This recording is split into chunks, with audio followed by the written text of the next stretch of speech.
Chers élèves, bonjour. Je vous propose aujourd'hui une nouvelle dictée, extraite du roman d'Éric Emmanuel Schmitt, Madame Pilinska et le secret de Chopin. Je commence par vous lire le texte. Dans la maison de mon enfance vivait un intrus. À l'extérieur, tout le monde croyait que la famille Schmitt comptait 4 membres, 2 parents, 2 rejetons, alors que 5 personnes habitaient notre domicile. L'intrus occupait le salon en permanence. Il y dormait, il y veillait, râleur, immobile, important. Accaparés par leurs tâches, les adultes l'ignoraient, sauf parfois ma mère qui, agacée, intervenait afin qu'il restât propre. Ma sœur seule entretenait une relation avec le fâcheux, en le réveillant chaque jour vers midi, ce à quoi il réagissait bruyamment. Moi, je le haïssais. Ses grondements, son air lugubre, sa carrure austère, son aspect renfermé me rebutaient. Le soir, au fond de mon lit, je priais souvent pour son départ.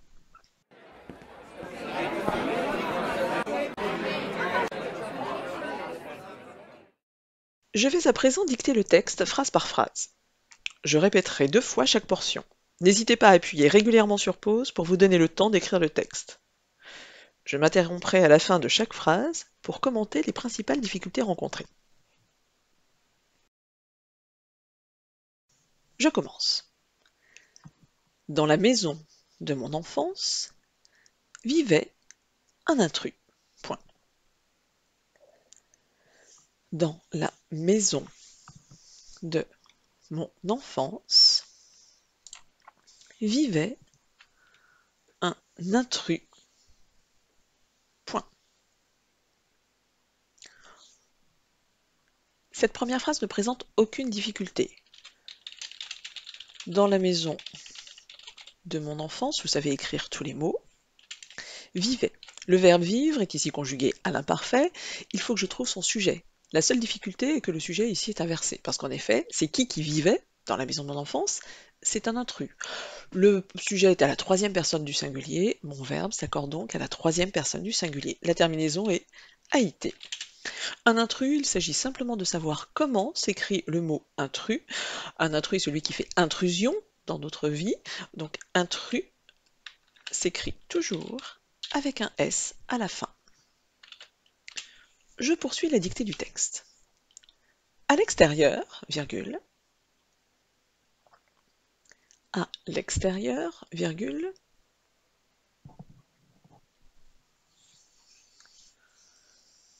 tout le monde croyait, à l'extérieur, virgule, tout le monde croyait que la famille Schmitt, Schmitt s'écrit S majuscule C-H-M-I-T, S majuscule C-H-M-I-T, tout le monde croyait que la famille Schmitt comptait 4 membres. Comptait 4 membres. Tiret, 2 parents, virgule, 2 rejetons. Et vous fermez les tirets. Tiret, 2 parents, virgule, 2 rejetons. Tiret, virgule.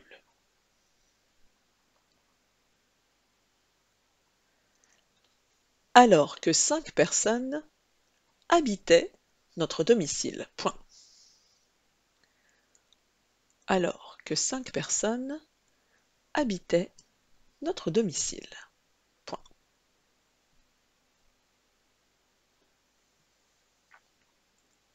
Je corrige.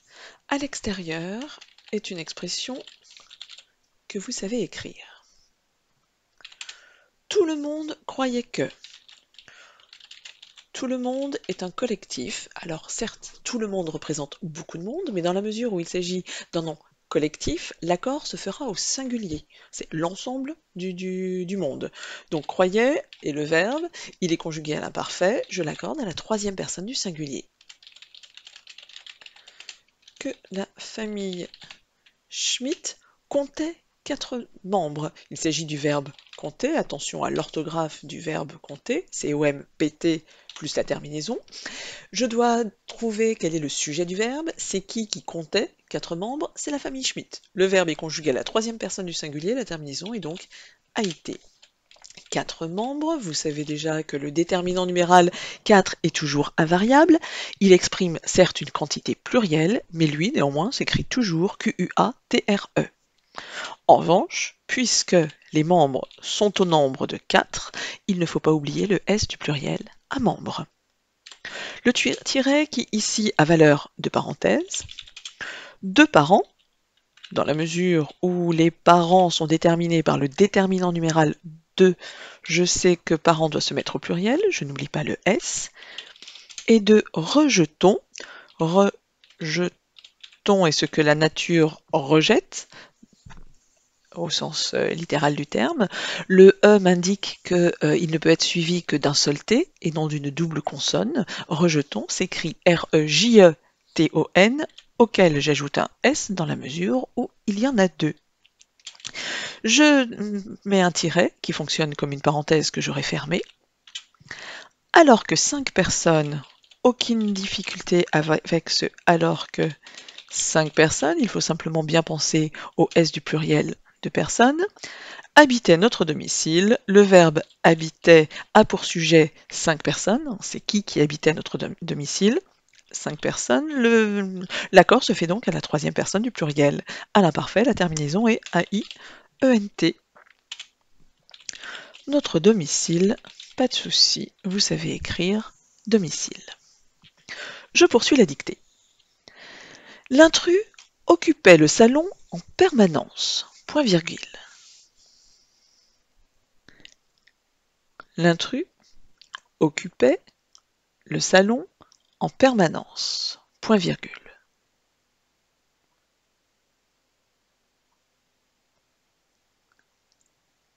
Il y dormait, virgule.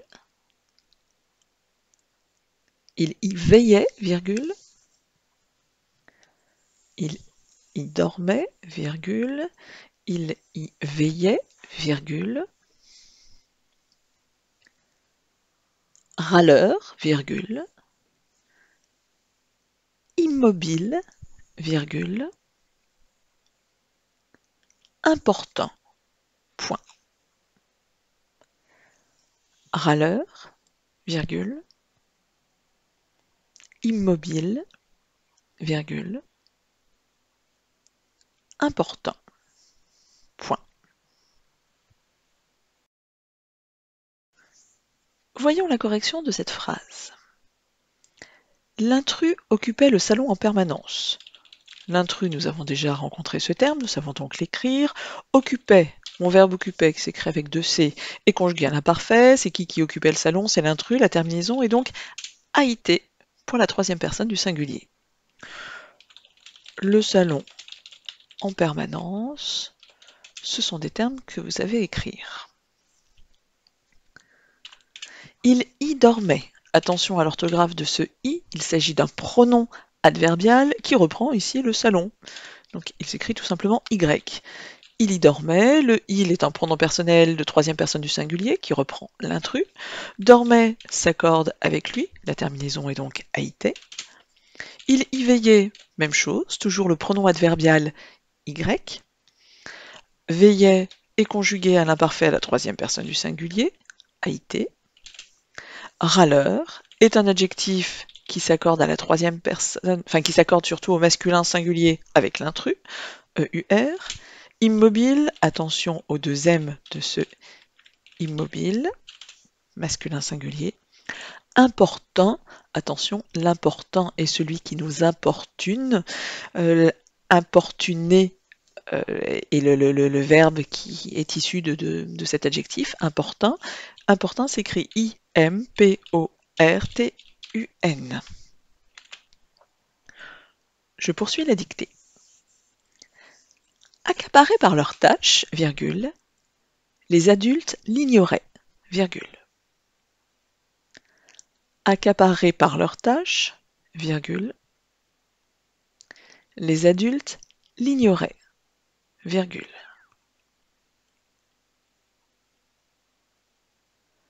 sauf parfois ma mère qui, virgule, sauf parfois ma mère qui, virgule, agacée, virgule, sauf parfois ma mère qui, virgule, agacée, virgule, intervenait afin qu'il restât propre. Point. Petite indication, le verbe rester ici est conjugué au subjonctif imparfait. Donc, intervenait afin qu'il restât propre. Point.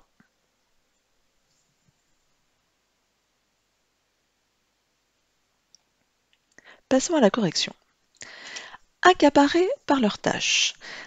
Accaparer ici est un participe passé employé comme adjectif, il va donc s'accorder avec le nom sur lequel il apporte une information. La difficulté ici, c'est qu'il est épithète détaché, il est donc détaché du nom sur lequel il apporte une information, et il faut donc que je trouve ce nom situé bien plus loin, bien après, pour que je puisse accorder correctement mon participe passé. C'est qui est accaparé par leurs tâches? Ce sont les adultes. Adulte est un nom masculin pluriel, accaparé doit donc être accordé au masculin pluriel. Accaparé s'écrit avec 2 C. Je l'écris au masculin et auquel j'ajoute le S du pluriel. Accaparé par leurs tâches, les tâches ici sont les tâches des adultes. On comprend bien qu'ils en ont plusieurs. Ce leur est un déterminant possessif pluriel. Je dois donc lui ajouter un S, tout comme le nom tâche, ici qui est le tâche qui s'écrit avec un accent circonflexe sur le A. Ce n'est pas la tâche qui tâche, mais bien la tâche que l'on doit accomplir, avec un A prononcé de manière un petit peu plus grave, une tâche, que j'écris au pluriel, avec un S. Donc accaparés par leurs tâches, les adultes, pas de difficulté, il faut simplement bien penser au S du pluriel, l'ignoraient. Le L' est un pronom personnel qui reprend l'intrus, et le verbe ignorer est conjugué à l'imparfait, son sujet est les adultes, la terminaison est donc AIENT. Sauf parfois ma mère, qui? Pas de problème avec cette phrase. Agacé. Agacé est là encore un participe passé employé comme adjectif. Je dois donc savoir à quoi il se rapporte. C'est qui est agacé? C'est ma mère. Je vais donc accorder agacé au féminin singulier. Agacé s'écrira E. Et je prends soin bien évidemment de ne pas mettre de cédille à agacé dans la mesure où C plus E fait bien le son SE. Intervenait afin qu'il reste propre. Intervenait, mon verbe est conjugué à l'imparfait, c'est ma mère qui intervenait, la terminaison est donc AIT. Je précisais au moment de la dictée que le verbe restait était conjugué au subjonctif imparfait. Attention à la troisième personne du singulier, le subjonctif imparfait ressemble pour la prononciation au passé simple, or il s'écrit différemment dans la mesure où la voyelle prend un accent circonflexe et que la terminaison se termine par un T. Ce n'est pas un passé simple, c'est bien un subjonctif imparfait. Accent circonflexe sur la voyelle, plus T à la troisième personne du singulier.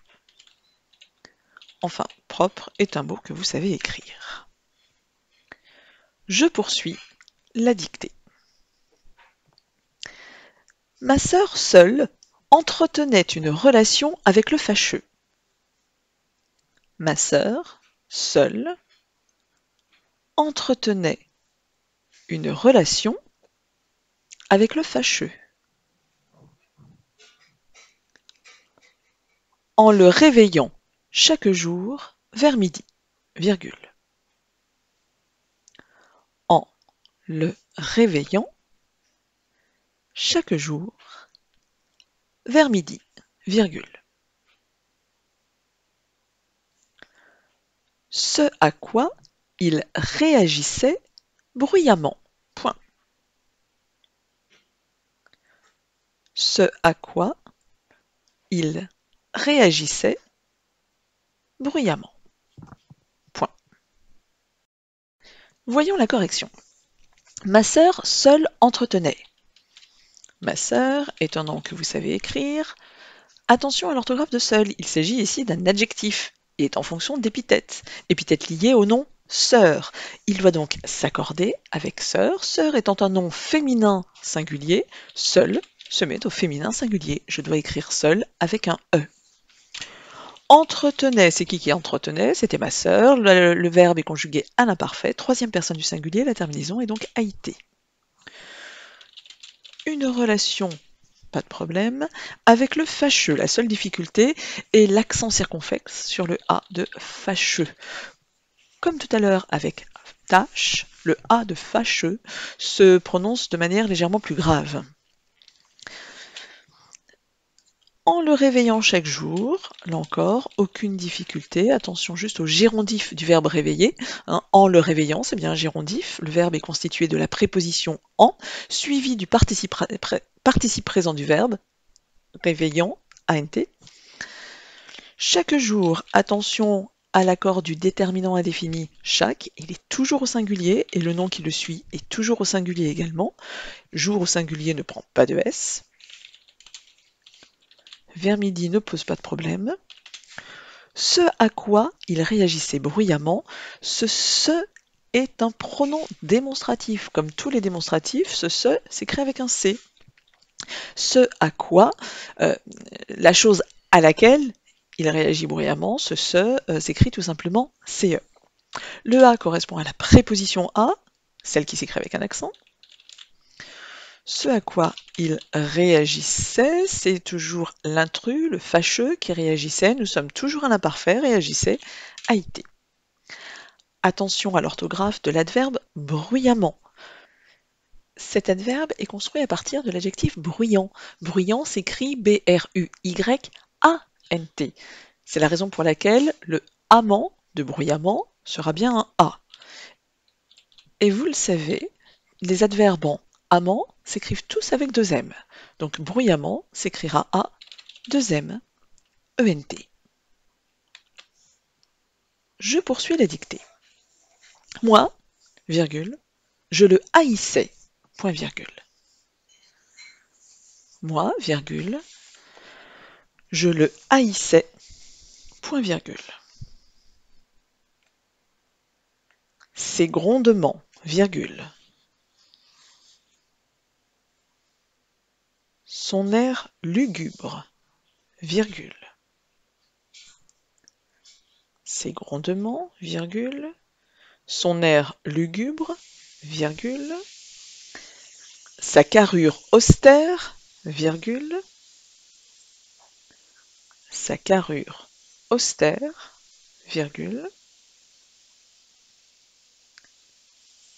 Son aspect renfermé. Son aspect renfermé. Me rebutait, point virgule. Me rebutait, point virgule. Le soir, virgule, au fond de mon lit, virgule. Le soir, virgule, au fond de mon lit, virgule. Je priais souvent pour son départ, point. Je priais souvent pour son départ. Point final. Voyons la correction. Moi, je le haïssais. Pas de problème pour moi. Je le haïssais. Attention au verbe haïr, c'est un verbe qui s'écrit avec un tréma sur le i. C'est qui haïssait? C'est moi, première personne du singulier, la terminaison est AIS à l'imparfait. Ses grondements. Attention à l'orthographe de C. Ce C est un déterminant possessif puisqu'il indique que ces grondements appartiennent à l'intrus, au fâcheux.